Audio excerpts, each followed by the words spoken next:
قاضی اعجاز مالکی نے، شیخ عبدالحق محدث دہلوی نے، دیگر بزرگ جو سیرت نگار گزرے انہوں نے لکھا ہے کہ نبی پاک صلی اللہ علیہ وسلم کے اندر 100 مردوں سے زیادہ طاقت تھی. 100 مردوں سے زیادہ طاقت. اب جو بات کہنے لگا ہوں، جو نتیجہ دینے لگا ہوں، اس پر خاص توجہ آپ فرمائیں گے.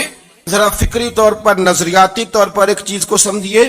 ہم سمجھتے ہیں کہ جوان لڑکا ہے جی جو مرضی کرے، عمر ہے جی.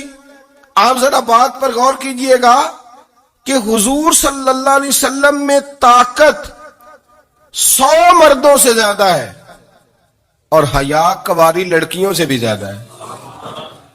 ذرا اس بات کا تقابلی جائزہ کیجئے گا کہ طاقت 100 مرد سے زیادہ ہے لیکن حیا کواری لڑکی سے بھی زیادہ ہے. اس کا معنی یہ ہوا کہ جس ٹہنی کو پھل زیادہ لگ جاتے ہیں وہ جھکا کرتی ہے. تو حیا تو حسن ہے، حیا تو آپ کو پاک صاف کرے گا، حیا تو آپ کو نرالا کرے گا، انوکھا کرے گا. وہ ہمارے ایک دانشور ہیں، تو انہوں نے مضمون لکھا، کئی باتیں بڑی پسند آتی ہیں.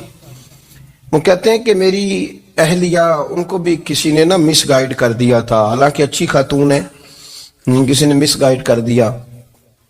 تو وہ بھی سماجی اور ویلفیئر، اور یہ خواتین کو شوق ہوتا نا بننے کا، تو وہ بھی سماج کے اندر اچھا مقام تلاش کرنے کے موڈ میں آ گئی. تو کہیں ایک دن جانا تھا تو بڑی بن سور کے میرے ساتھ وہ گاڑی میں بیٹھ گئی. تو میں گاڑی میں، عورتوں کو یہ بھی مسئلہ ہوتا ہے نا کہ ہماری تعریف کرو، تو کئی دفعہ بعد مردوں بیچاروں کو جھوٹ بولنا پڑتا ہے، تو زبردستی کراتی ہیں نا جی. تو اس میں گنجائش بھی دی ہے شریعت نے گنجائش دی ہے کہ کبھی بیوی کو راضی کرنے کے لیے خلاف واقعہ بات کرنی پڑے تو کر لینی چاہیے. تو وہ کراتی بھی ہیں. 3 موقع پر خلاف واقعہ بات کرنے کی اجازت ہے. واقعے کے خلاف بھی آپ بات کر سکتے ہیں، جنگ کے موقع پر 2 لوگوں کو صلح کرانے کے لیے اور بیوی کو راضی کرنے کے لیے کر لیں کوئی ایسی بات، بے شک اپنی طبیعت پہ جبر کر کے کر لے، گنجائش ہے، اجازت ہے. تو وہ کہتے ہیں جب وہ گاڑی میں میرے ساتھ بیٹھی بن سور کے، تو وہ تقاضا کرنے لگی کہ میں نے بڑے اچھے کپڑے پہنے ہیں پر آپ نے توجہ نہیں کرائی.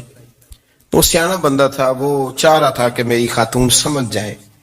وہ کہتے ہیں مجھے پتا تھا کہ بیچاری مس گائیڈ ہو گئی ہے، دل کی بڑی اچھی ہے، سیانی ہے، لیکن اس کو کچھ خواتین نے، کچھ لوگوں نے مل کے اس کو ذہن غلط کر دیا ہے کہ سماج میں نکلو، باہر جاؤ، کام کرو، فلاں کرو، اپنی مرضی سے جیو.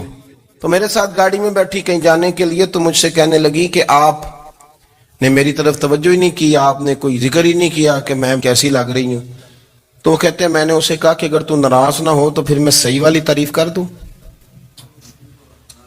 تو اس نے کہا کہ آپ کر دیں. تو کہتے ہیں میں نے درد سے اور خلوص سے اپنی بیوی سے کہا، خلوص کے ساتھ میں نے کہا میں تو روز گھر ہوتا ہوں، روز شام کو گھر ہوتا ہوں، اگر تو میرے لیے تیار ہوتی تو میں تیری تعریف کرتا، لیکن آج تو باہر جانے کے لیے تیار ہوئی، تو پھر ان سے تعریف کی امید رکھ جن کے لیے تو نے تیاری کی ہے. میرے لیے تیاری کرتی تو میں تو ہر شام تیرے پاس ہوتا ہوں. کہتے ہو میرے لفظوں میں درد تھا تو وہ بھی رو پڑی اور کہنے لگی آپ گاڑی روک دیں، مجھے باہر جا کے کسی کو راضی نہیں کرنا، میں نے اسے راضی کرنا ہے جس کو رب کریم نے میرا شوہر بنایا ہے اور میرے لیے منتخب کیا ہے میرے ماں باپ کو. میں واپس لوٹتی ہوں. یہ ایک پہلو ہے سو لگتا ہوا، اس کو سمجھا جائے.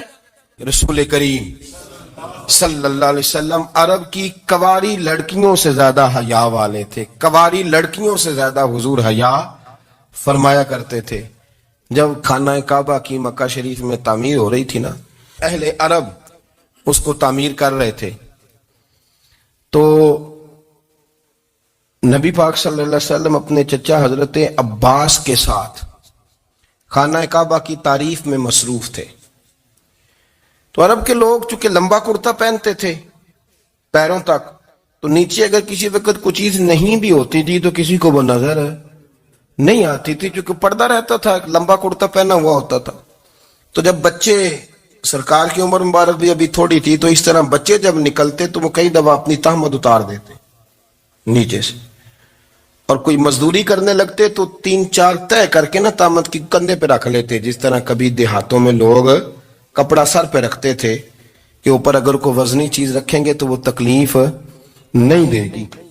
نبی پاک صلی اللہ علیہ وسلم بھی سب لوگوں کے ساتھ خانہ کعبہ کی تعمیر میں شامل تھے.